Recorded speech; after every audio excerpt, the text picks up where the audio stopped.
बिहार एक ऐसा जगह या फिर एक ऐसा नाम जो मानो पूरी दुनिया में प्रचलित हो, एक ऐसा इमेज, एक ऐसा हिस्टोरिकल पॉइंट ऑफ व्यू जो पूरे विश्व में प्रचलित थी, एक ऐसा हिस्टोरिकल प्लेसेस, एक ऐसा हिस्टोरिकल एजुकेशन सेंटर बिहार।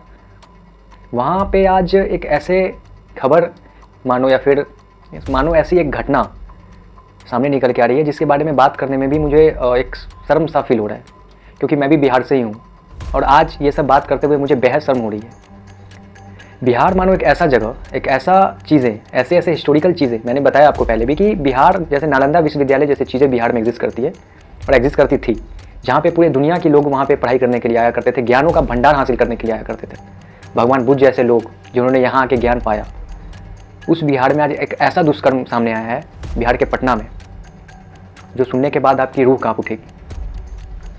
आखिर क्या हुआ उस बच्ची के साथ? कौन थी वो बच्ची? क्या सच में उसके साथ रेप हुआ? क्या है पूरी सच? आइए एक एक करके जानते हैं। स्वागत करता हूँ आपको हमारे चैनल पे, हमारे देश में। वो लड़की जो नीट की तैयारी करती थी, उसका घर जहानाबाद था, बिहार में ही है जहानाबाद, जहाँ से वो लड़की आया करती थी। उस लड़की के साथ ऐसा बताया जा रहा है कि खुल के तो किसी ने अभी तक ये चीज़ नहीं बताया कि उसके साथ रेप हुआ, पर उनके जो परिजनों हैं या फिर उनके जो अपने लोगों हैं या फिर उनके फैमिली वाले हैं, वो एक आरोप लगा रहे हैं या फिर वो ये चीज़ बता रहे हैं कि उनके साथ रेप किया गया। बात दरअसल ऐसा है कि 1 जनवरी को, नया साल के दिन, वो लड़की अपने घर जाती है पिकनिक सेलिब्रेट करने के लिए और नया साल बनाने के लिए और अपने दोस्तों से, फैमिली से मिलने के लिए। 1 तारीख को वो अपने घर जाती है, ना दोस्तों से कुछ जिक्र करती है, ना फैमिली से जिक्र करती है। और 5 तारीख को वो वहाँ से फिर से पटना में एक जगह है चंद्रगुप्त नगर, वहाँ वो जाती है और वहाँ वो अपने रूम पे जाती है। नीट की तैयारी कर रही वो छात्र, और 5 तारीख को वहाँ पहुँचती है और अगले सुबह वो लड़की एक बेहोशी हालत में मिलती है, एक ऐसी हालत में मिलती है, समझो वो मर चुकी थी, वैसी हालत में मिलती है। फिर लोग उसे उठाते हैं और वहाँ से ले जाते हैं अस्पताल में वो रहती है और फिर 9 तारीख को उसकी स्थिति और गंभीर हो जाती है। फिर उस लड़की को अलग ट्रांसफ़र करने की बात चली रही होती है, इतने में उस लड़की की मौत हो जाती है। 9 जनवरी को उस लड़की की मौत हो जाती है और मौत होने के बाद कुछ समय बाद रिपोर्ट या और मीडिया और अस्पताल वाले ये चीज़ बताते कि उसकी जो मौत थी वो एक सुसाइडल डेथ थी, आत्महत्या डेथ थी। और इसके कारण ये बताया जाता है कि उस लड़की ने नींद की दवा ओवरडोज ले ली थी, इस वजह से उसकी मौत हो गई। पर फैमिली वाले और उनके जो दोषी सहयोगी जितने भी लोग थे वो कहते हैं कि नहीं, उस लड़की की जो मौत है वो आत्महत्या नहीं थी। अगर आत्महत्या होती तो वो 1 तारीख को, अगर वो डिप्रेशन में होती तो 1 तारीख को किसी न किसी से ये बात वो जिक्र जरूर करती। दरअसल उसकी मोबाइल या और उसकी प्रोफाइल सब कुछ चेक की जाती है और हिस्ट्री से ये पता चलता है कि उन्होंने यूट्यूब पे या फिर अलग अलग सोशल मीडिया पे, जैसे गूगल है, वहाँ पे वो ये चीज़ सर्च करती है कि नींद की गोली के सेवन कैसे की जाती है, ऐसा बताया जाता है।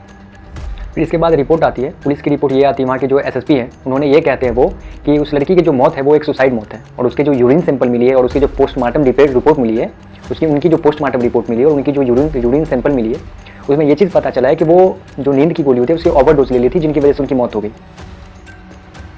पर मेन मुद्दा ये आता है कि अगर कोई लड़की अगर अपना आत्महत्या करती है तो उसके शरीर पे एक घाव कैसे आ सकते हैं?